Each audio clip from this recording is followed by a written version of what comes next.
All right, cool. Then that's fine. Whatever. You know what? We're live, so it's fine. Everyone gets to see it. Cool. For those of you who are just joining us, hi, Gio. My chair's messed up. You get to Scott just texted me saying, "Am I coming on your show?" And I said, "Yeah, do you want to? I'm doing it in 30 seconds." And then just read me back all my texts yesterday. Mm-hmm. So this is actually really convenient because we were just talking about the game tonight, and Scott was, actually we were talking about NBA, but let's do some NFL real quick. I got 30 minutes. I got us. That's a much better look. Okay. So let me make this bigger for the people that are not ants. There you go. Oh wow. I really botched this one up. Okay, cool. All right. It's because you didn't play the intro song. Was there? I didn't even know there was an intro song. I'm joking. No, I'm saying that's why your screen's messed up. Yeah, really. Okay, so you see all my stuff here. Okay. So look, we can start this with what we originally said. Is there a reason to not take the Texans at 7.5? I mean, I got it earlier at 7. I think they killed this team. Okay, Twitter. But like I got it earlier. It's not available. No, I'm just saying, like, I think they're going to win by double digits. You're looking at the Cowboys being at home. My question is, if you've played 4 home games and you've been outscored by 94 points in your 4 home games, does home field advantage really matter? That actually reminds me. I think aren't the Cowboys really bad, specifically in the third quarter too. It wouldn't shock me because McCarthy I'm assuming does not make any adjustments at all. But all I know is let me find it because no. There's like this is a thing, dude. I can look it up. I'm looking. Well, I am. I'm using it. I'm looking it up right now.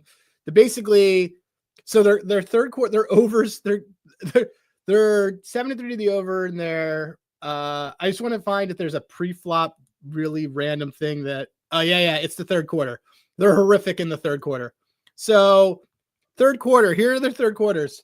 Outscored 6-0. Outscored 7-3. Outscored. Oh no, sorry, that's Houston. Okay, here it's even better. Outscored 14-0. Outscored. They outscored 7-3. Outscored 21-0. Outscored 10-3. Outscored 7-0. Outscored tied 3-3 with the Giants. 7-0 Baltimore. 6-3 New Orleans. They did it. They did outscore Cleveland, and Green Bay is they 14-9. What a weird number. That was last year's playoff game. Yeah, that was last year's playoff game. Okay, so first of all, I like what's the first. So I already love the first quarter over for some obvious reasons, but this is a nasty trend of teams basically coming out at halftime and blowing them away. Look at this, man. It's gone over 4 straight games, and look at it at home. At home, dude, we're absolutely taking this. I mean, I like Houston pretty much every which way in this game. It's plus money. It's plus money. I like it anyway. Well, that's the 7.5 over. I don't know if it. Yeah, in the third quarter. I thought you wanted Texans spread third quarter. I do. I mean, I want everything. But so I'm saying you said it was plus money. I don't think the third quarter spread is actually plus money. I don't know if it is either. Let's see. The third quarter spread for Houston. I mean, it's minus 160. Houston's been terrible in these ones. Houston hasn't covered let's see the money line. Houston hasn't won a first quarter in. They've been getting. Yeah, Houston's been getting kind of whooped in that. Ooh, is this the immovable object and the irresistible force? I mean, I'm not going to trust Rush and McCarthy to actually make adjustments to actually do anything, but doesn't this game just feel? I understand that it's going to sound extremely basic and square to just say this game feels like a rout. Why would I assume Dallas does anything in this game? We saw them against the Eagles last week. I don't know. I mean, they're prepping. They're clearly prepping for next year. I mean, if we want to get to some serious plays and stuff like that, let's start taking it from the beginning. I mean, even the Texans last week, by the way, like, am I supposed to get mad at them for losing to the Lions, who are probably the best team in the entire league when they led by 16 points? Like, it's a bad loss because they choked it. But they had the Lions on the run. The Lions team's very good. The reality of the situation is if you should be able to put away a team whose quarterback throws 5 interceptions. That is correct. But the counter argument is you're up 16 against probably the best team in the entire league. Yeah, I know. But yeah, I don't think so. To be baseline, I think the Texans are very good. Also, Nico Collins is back. Like, the short answer is yes. I'm not going to be contrarian and say that they're not going to whoop this team. Like, they should whoop this team. I'm just trying to find better ways to bet it. I think that the spread. Yes, I think they win by double digits, but I have no interest in betting that. I think what you and I both discussed was tease it I think teasing it with the under is actually a pretty safe bet, because if you take this alt and the teasing it up to what, 46? No, if you do a teaser, minimum would be 6 points. So it'd be 47.5. Yeah, 47.5. So there you go. So for under 47.5, like Texas has done this in four out of their last 5. Dallas just keeps getting beat. But they can't score though. But they can't score. So I'm not super worried about it. I mean, I like it a lot, especially since the total's getting randomly bet up. But look, the initial, like, if we're going to start with some derivative markets, the initial one that I took that I liked, that I sent you this morning and I put it out, was I like this first quarter total over. Both teams kind of are doing this. It's plus EV if you're a nerd like me, but they're not. Both teams are 9-0 this season in dome games. When this over this number, whether they're giving it up or they're taking it. I also think Nico being there, they're going to try to like step on this early. Technically, if you wanted to, it's not really a look ahead spot for Houston, but they can clinch the division next week if they beat the Titans. Because that whole division is an absolute joke, by the way. Right, but I'm just saying they will. The only games left that they'll have is one more against the Titans. They've already beaten the Colts twice, and the Colts are in second place. So the Jaguars quit on the season. And Jaguars quit on the season. They have one more game against the Jags, and they have 2 more against the Titans. But since they've already beat the Colts, are a distant second from those 2 teams. If they beat the Titans next week, they clinch the division. So I want to quickly just push back for a second. Can I just see the Dallas first quarter? Can you switch it from Texas to Dallas? Yeah. I mean, they got a field goal against Philly. So, okay. Because I was going to say a lot of those. Dude, Dallas is 7-1 to the over in this in their last 8 home games. My point was that they only played 1 game without Dak. That was my point. I wanted to see how they did last week. So yeah. They played really well in that first quarter. Actually, but then the wheels just came off. I guess what I was asking is if you would prefer like Texans first quarter team total over instead of the first quarter team. No, because it's plus money. Yeah. So I just think I think it's a very strong trend for a team that's getting back its most explosive player against a team that's starting Cooper Rush. So out of curiosity, I saw that there was a ladder on Twitter yesterday involving the Lions, like to win by 38 plus points, and that was like 2-1. What is Texans minus 13.5? I love that we're not even at props. Do we think that they just like bury the crap out of this team? Because that's kind of what I'm expecting to happen. All right, let's look. And then, guys, we promise we'll look at other. Unless you disagree, like, do we think that the Texans batter this team, right? Yeah, but I like Dallas team total under more than I like Texas to win. That's fair, but like 24-10 is a realistic outcome. 2-1. 2-1, I think I don't think it's that bad. It's not that bad, but it's not that good. No, but you can throw it in a bomb parlay if you want to. I mean, we will. We probably will. Well, actually, let me see something. I just want to see what 9 is. I'm assuming 9 is going to be like 120. 9 is 9. I don't like 9 at plus 122. I said 120 is 122. My point is, I got to figure out the script of how Dallas actually covers this game. I'm not putting faith into Cooper Rush with an injured CeeDee Lamb. They can't run the ball. So it's mostly just the Texans turning the ball over a ton. Is that like the only way they cover this line? Probably. So I just expect Houston to win comfortably. Once again, they should have beaten Detroit last week. Maybe they're a bit pissed off. They take it off on this bad team. Cowboys get buried at home for every game this season, basically. I think Houston wins. This game opened up at Texas. Dallas laying 2. By the way, that was definitely a look at line with Dak. I know. I'm just saying. Yeah. I'm just pointing that out. The point is, I think it's going to be a very square angle, but I assume that the sharps are going to be on this too. I don't know how you can really back Dallas right now. Well, okay. My counterpoint that I will make to any of this is Anderson out, Mario Edwards out. Well, Anderson didn't play last week either, and they still did pretty well against the Lions. Yeah, they still gave up a ton on the run. Correct. So I think Rico Dowdle is still live. And also, if Cooper Rush is your quarterback and you don't know what you're doing, rushing is still rushing's generally live against the Texans. To be honest, I will dare the Cowboys to effectively run the ball in a given football game based on their numbers this season. I will kind of dare that to happen. Fair. Okay. So point is, all right. Look, either way, this should be a very ugly game. Yeah, I mean they all are. But so okay, look. So the game yesterday was pretty good, but oh yeah, I mean I went to bed, but I woke up. I went to bed, but I also had first TD, correct? And by the way, I had it because tight ends for first TD should be your system play. But just so you guys know, like the Bengals are Well, also bad. Sean and Kramer just are the people you should tail for first TDs. Don't like tail me for first TDs, but like in general, I will always take a tight end and probably a quarterback. Tonight, I'm not really interested in anybody in Dallas to score first, so I'm not going to. I'm not sure they score a touchdown. I don't know if they score, so I don't want to waste money on it, but we'll get there. Okay. My call is Dalton Schultz. My call is Nico Collins. Okay. Give me Dalton Schultz revenge game back in Jerry World. Yeah, that's not a bad one either. Well, now we can get into the props. So just so everyone's clear, the thing I just took from that, though, I do like that first quarter total over. I'm going to make Scott bet it. It's going to be fine. Mm-hmm. All right, so let's look at some of the other stuff that we have here, and then we can pivot to NBA pretty quickly. So I like Cooper Rush under his passing yards. I don't even care that's 173. The reason why I like it is because the Texans are elite against the pass. They're not elite against the pass. They're in terms of yards allowed per game. Yes. But also because we know that they have packages for Trey Lance, so they're not committed to Cooper Rush. I mean, forget about packages. They just outright benched him in the third quarter last week. No. That was packaged. They had him in for like. What I'm saying is that there's no guarantee Cooper Rush finishes. I know. I get what you're saying. My point is that they're willing to give Trey Lance action, which tells you how little they actually like Cooper Rush. Right. Okay. So that's we're having the same. Yeah, we're making the same point thing here. I know it's weird, but I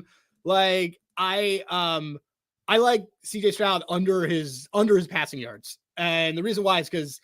I get it. He hasn't hit it because Nico hasn't been there and he does a lot better with it. But 240 is extremely high for a team that I expect to win by margin. They're also going to run it down their throats. I think they're going to run it down their throat as well. Even if Nico Collins, by the way, has proven that he is the only guy that can kind of get that bomb from that team. This team had no explosive offense when he was out. You can see because they went under in 4 out of the last 5, which were all those games where Nico Collins was out. But the issue that I have is just that they're going to run it down their throat.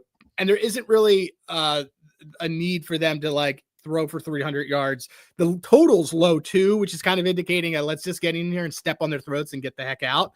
Wow, I always forget that Lee's real name is Levon.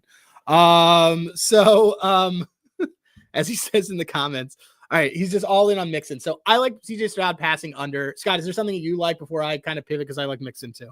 I mean, I think that once again, Cooper Rush are going to struggle. My question is, do you want to consider looking at maybe, I don't want to say a fade of CeeDee Lamb because he might get some garbage time in there, but he is a bit injured.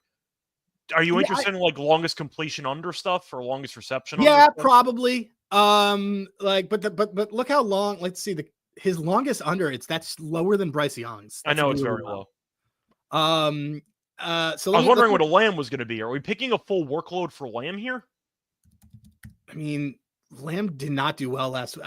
He's also extremely banged up, and he was questionable leading into the weekend. So even if he does play, does he still play 90+% of the snaps? I don't know the answer to that question. You want to do something fun and do his over receptions under yards? I mean, that's a solid contrarian. I mean, it's a solid reverse correlation play. Yeah, I think it works. So what's his receptions at? 5.5? Yeah. I'm not against it. I mean, if you're figuring out who Dallas is going to target, I don't even know the answer to that question because the receivers besides the Lamb are probably Tolbert. Tolbert's okay. They got Brooks in the fold who barely catches any passes. Yeah, it's going to be a bunch of checkdowns. I'm not against it. I mean, I think Lamb could end up with a realistic like 6 catches for like 7 apiece. Ends up with like 40 and change. I can see that happening. Let's take a look. Let's look through this. So okay, so like CeeDee, we have CeeDee Lamb and we have Mixon props up here. I mean, Mixon rushing feels like an autoplay for most people. Yeah, I think I want his attempts. And I just want him for 100 yards. Is the attempts like game script proof? Because I am wondering if they're going to start, I'd say, using or rotating other backs if they get up by a lot. I mean, we thought that and we got burned on it. I mean, that game against the Lions was very close, so I can't really use that. Yeah, but so here's the thing. I mean, we thought that remember when we faded him over here? I mean, all these games look up because he had that. We tried to do it against the Jets and it didn't work. I mean, he's just that game was close. They lost the game.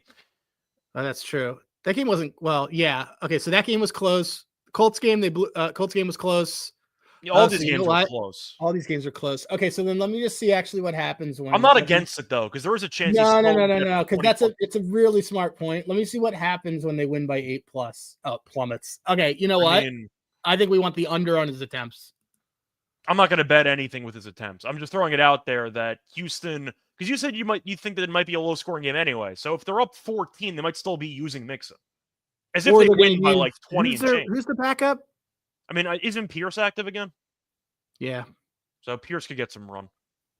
That's a fun prop, though. Pierce, the last touchdown scored in the game. Yeah, but look, here's the thing, though, dude. Like in their last, if they are up by, let's get conservative. Let's say they only win it by 4. Yeah, dude, that's a pretty strong correlation in general in games where he's played.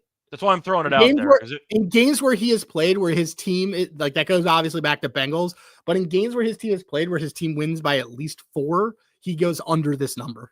By a wide margin. So by a wide margin. I'm probably not going to touch the attempts, but I'm just throwing it out there that I do think that this game could turn into a rout and Mixon might end up getting less work than people think. I'm going to touch it. Okay. So I'm going I like that under attempts. I kind of want to see what Pierce's last touchdown in the game was going to be. That's what I was thinking about. Pierce's last touchdown or something like that. Anyway, so but here's the thing. We can put it all in there and then we can kind of sort it around. All right. Does he get there if he doesn't get over 100, if he doesn't have a monster game? Because if he doesn't have a monster game, there's they probably aren't a close game and it goes over. So my thing is, because everything's getting bet down on him as the spread goes up. Do we want to even bother taking his rushing yards? I would do it in the first quarter, I guess. I don't mind the first quarter. I think Mixon's going to have a solid game. I mean, the question is, do you actually think that he's going to potentially get pulled or get less work than people think? I mean, he had 6 again. Well, they were blowing him out, and he got 6. By the way, I couldn't find the last touchdown, but I found anytime second half touchdown score, Pierce is 13-1. I think we want Pierce. If you wanted fourth quarter touchdown score, Pierce is 16-1.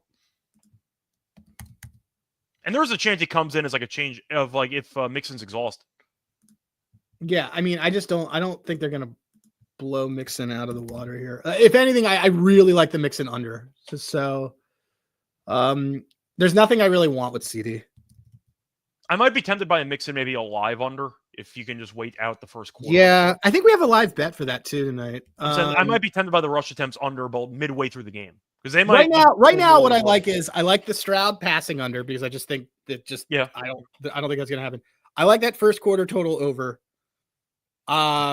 Is there a reason why you like the yards for the under for Stroud instead of the pass attempts? Because he just also doesn't really hit it because they could short pass it. I mean, Micah Parsons back kind of changes a lot about what happens with this defense, and I'm not a big fan of the offensive line for the Texans as is.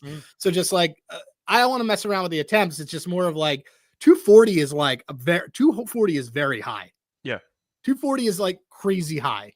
So let me do that.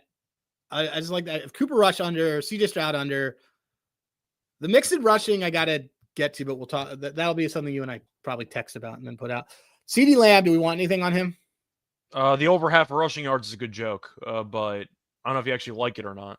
I don't. I mean, if I'm Dallas, am I wasting CeeDee Lamb, who's hurt, running on a jet sweep? Probably not, but the counterpoint is how the hell are we going to move the ball? And they might just try something creative, which might not work. When has Mike McCarthy done anything creative? Well, whatever doesn't work, he tries it. So, so this looks good though. Look at this. Look at this fall off. What are the catches though by comparison? Catches is 5 and let's see the receptions. Yeah. Under because I think he gets he could get the yeah. He's going to get the catches. The catches he might still get. Okay. 6 catches is not hard. The point is though that he got 6 catches in a game where they scored 6, where they didn't score a touchdown last week.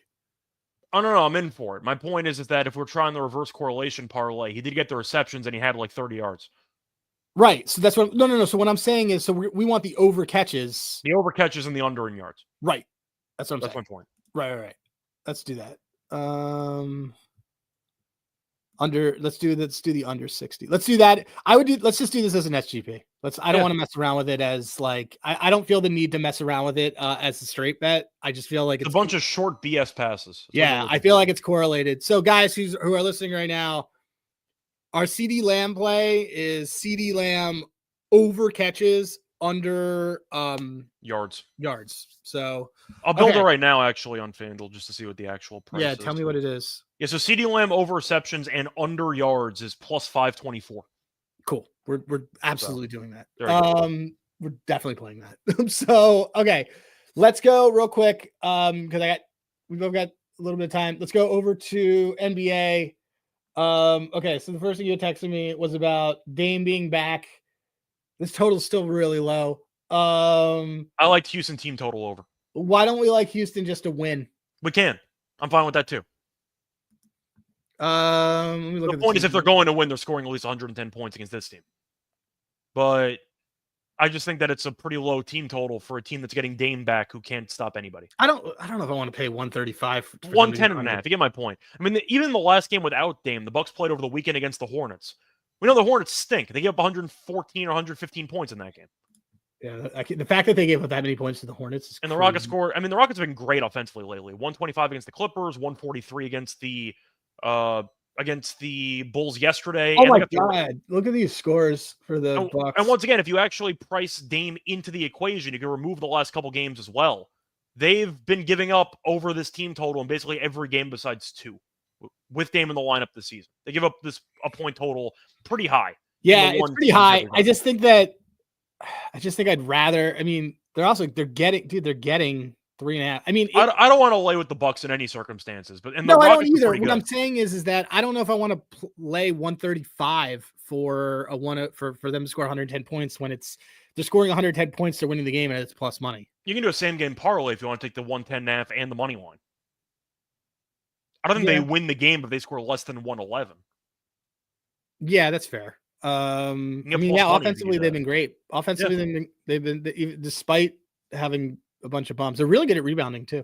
And you asked me about pace. Both teams are middle of the road. Houston's 11th, but they've scored 125 pace. Their offensive pace is 9th. Yeah, and the Bucks' defensive pace is mid, and the Bucks' offensive pace is that's fine. It's middle of the road. But Houston's defensive pace is slower. I don't know if I like the team total angle as much as I just like it. Feels like a too cute way to just bet a plus money line. You can do a same game parlay on both. I know. I'm just saying, or just do one and just not have to worry about. And if it becomes an ugly game, like they just, they beat the Clippers 99-89. So how long ago was that? Like a week ago. They played the Clippers again, and they ended up scoring 125 points. Yeah. That was it was literally the next 2 nights later. Even that game, they scored 111 in that game. So they still went over the number. They went, yeah. No, I get it. I mean, it's just, they beat the Clippers with it, but there's this weird outlier of like 99 points. I mean, look, everybody is scoring points against more than 110 points against. Well, except for Utah. It's also a cliche angle, and it sounds extremely basic and lazy, but it is also the NBA. There are a lot of points in today's NBA. Just throwing it out there. That's a pretty low team total for a team that's not a great defensive unit. Yeah, that's fair. So. Okay. They're bottom third of the league in defense, and I agree. And it's a Doc Rivers team. Actually, you know what I want is I wish this team took more threes. Yeah. I think I want rebounding props. Well, to be fair, that's percentage. That doesn't go by attempts. So you can still go with Jalen Green threes if you want it. It's fair. Okay. So everyone's like, are you guys gonna talk about football? Okay, so fine. We're gonna add this to it anyway. We're gonna add the money line. We're gonna add the team total. Peer pressure. Yeah. We'll just add it. I don't know if I'm peer pressure. I don't know if I'm gonna take it, but I'll still add it. No, you do 110.5. Don't do 109.5. It's the same hit rate. So yeah, my point is though, you're laying 135 and you don't have to. Okay, cool. All right. So then let me just see what else. Okay, so let me just look at any props. South Harmon like anything tonight? I haven't looked. But I will look at the South Harmon model. One thing I do want to look at is in this Sixers game because Embiid's not going to play. Paul George will. So I love McCain so much. I know, but McCain's not. His usage is different when Paul George is there. Oh no, I know. Like I'm just saying, he's such a good player, but I get it. His numbers are so high up now. I don't know if there's any value on it. Do we think that without Embiid there, what do we think? Do we think like Kevin Love or someone balls out? Well, the one trend that I've been noticing, something I've been backing, when Embiid doesn't play, I take the over. When he does play, I take the under. Yeah, I mean, it's just been working blindly. And Miami's been a pretty underwhelming defensive team for their own standards this season. I think Jaime Jaquez is hurt. He left the game early. Both of them left the game early yesterday. Yeah, but I like the over in the game if Embiid's out. Just looking at how the Sixers games have gone when Embiid's been out, it's been a pretty underratedly fast-paced team by comparison. I kind of like Kevin Love against this team. I mean, I don't mind it. He's put up decent numbers. He's put up decent numbers, and I think he's going to get more playing time given the fact that Jaquez is hurt, and he's been doing it well lately in like 10 minutes. Well, what are his regular rebounds at if you take points out? 4.5. Okay, let me see the games. I mean, I guess what I'm saying is I don't want to do that with Drummond. That's fair. Okay, fair point. I'd rather bank on him to hit a bunch of corner threes. Yeah, so what are his threes made? Plus 160 for him to hit 2. Okay, but I think the points rebounds is actually a solid play here. Yeah, I don't mind it. It's fine. I was wondering if I wanted to go for rebounds or points instead of both them combined, but it is a good matchup for him. It's a really good matchup without Embiid playing. Drummond's not contesting anything at the 3-point line. Exactly. And they're probably not going to be able to keep Drummond in there because they can't score. Yeah. All right, cool, guys. I'm going to dump all these in here so that you guys we have a bunch of stuff on this. Remember, we are doing CD as a reverse correlated parlay. Okay. That's over receptions, under yards, by the way. Over receptions, under yards. Okay, Scott, where can people find you? Yeah, you find me on Twitter at Rice Show Radio. You can also find me on Winners and Winers and SGPN. Did the NBA show today, so if you want my thoughts on the NBA card, you can find that on the SGPN NBA channel on YouTube. And yeah, besides that, go Texans, I guess. Yeah, go Texans by a lot. You and I will discuss some other bombs later that will be available on my picket because that's where it sinks to. Yeah. And then we'll go from there. So, all right, guys, talk to you soon. Good luck with bets. Boop. And